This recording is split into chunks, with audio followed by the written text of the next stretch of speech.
রাহমাতুল্লাহি ওয়া বারাকাতুহু। আপনাদের সকলকে সালাম দিয়েছি, শুনতে পেয়েছেন আপনারা? তো সেদিকে লক্ষ্য রেখে আজকে মুফতি নাজমুল সাহেবের আহ্বানে জমিয়তে উলামায়ে হিন্দ ভারতবর্ষ স্বাধীনতা কি অবদান আছে আপনাদের নতুন করে কাউকে বলতে হবে না। সেদিকে লক্ষ্য করে হাজারে হাজারে মানুষ যারা ইয়ং ভাইরা এসেছে, আমি বলবো বড় বড় ইজতেমাতে আমরা যাই, লক্ষ লক্ষ মানুষ, কোনো একটা আওয়াজ হয় না। তা আমরা চাইবো আজকে কোনো আওয়াজ যাতে না হয়ে যে সমস্ত যারা স্টেট এবং যারা হচ্ছে মুফতি নাজমুল সাহেব পরিচালনা করছে তারই সবাই কথা শুনবো ইনশাআল্লাহ। এবং যে সমস্ত স্কয়ার ফিল্ডে লোকজন আছেন আবেদন করবো এক কোনার দিকে যে যেখানে জায়গা পাবেন আপনারা বসে যান। এবং আমাদের একটাই উদ্দেশ্য যে কেন্দ্র সরকার যে ওয়াকফের যে বিল নিয়ে এসেছে, আইন নিয়ে এসেছে, এই আইনটাকে বাতিল করার দাবিতে যা যা করণীয় আমরা মৌলানা সাহেবের আছি করবো। উলামায়ে হিন্দের ডোম তুলেছিল, তারপর আজকে বহরমপুরে কলকাতা যখন যেভাবে ডাকবে আমরা একই আমির মেনে সকলে চলবো ইনশাআল্লাহ। আগামী দিন যাতে আর কোনো অসুবিধা না হয় একটা সিস্টেম করে দিচ্ছি আমরা সকলে, ইমাম মুয়াজ্জিন এবং মুফতি সাহেবরা, সে একটা কমিটি করে আমরা যখন যেখানে ডাকবো আপনারা আসবেন। এবং জেনে রাখবেন যে প্রশাসন আমাদের শত্রুতা, আমাদের শত্রুতাতে কেন্দ্র সরকার যে আইন নিয়ে এসেছে এই আইনটাকে বাতিলের দাবিতে আমরা লড়ছি। সেই জন্য আপনারা কোনো কিছু খারাপ কিছুতে প্রবণতা পড়বেন না। হাজারে হাজারে আলেম ওলামারা এসেছেন, যেমন দেশ স্বাধীনতার সময়তে আলেমদের অবদান ছিল।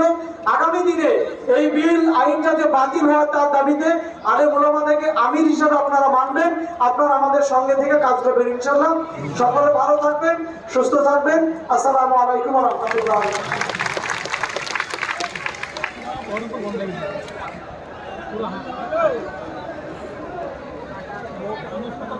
দয়া করে উত্তর দেবেন। আসসালামু আলাইকুম। আলহামদুলিল্লাহ, আল্লাহর শুকর,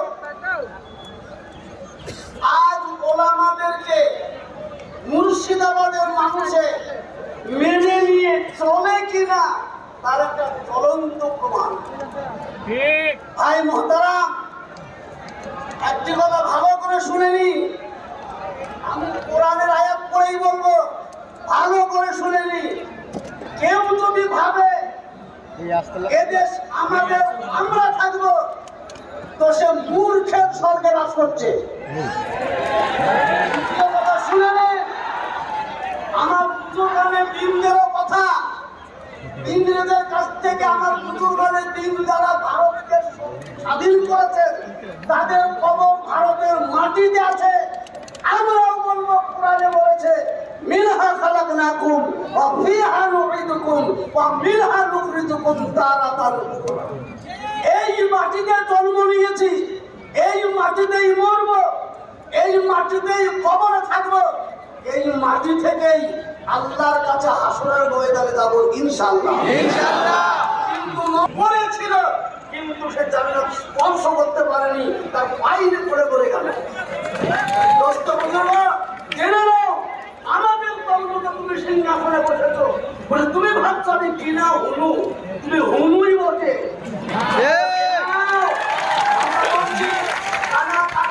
কানুন বাতিল করে আমরা মাথায় কাপড়ের কাপড় বেঁধে নামবো রাস্তায়।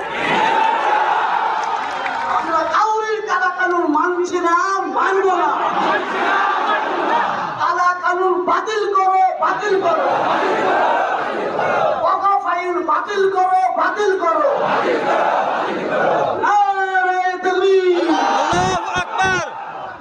ভাই স্কোয়ারে যারা আছেন, হ্যাঁ এসে কোনায় বসে যান। এ পর্যায়ে এখন আপনাদের সম্মুখে বক্তব্য রাখবেন। আপনারা জানেন একদা বাংলা, বিহার, উড়িষ্যার রাজধানী মুর্শিদাবাদ। সেই মুর্শিদাবাদের নবাব ছিলেন নবাব সিরাজউদ্দৌলা।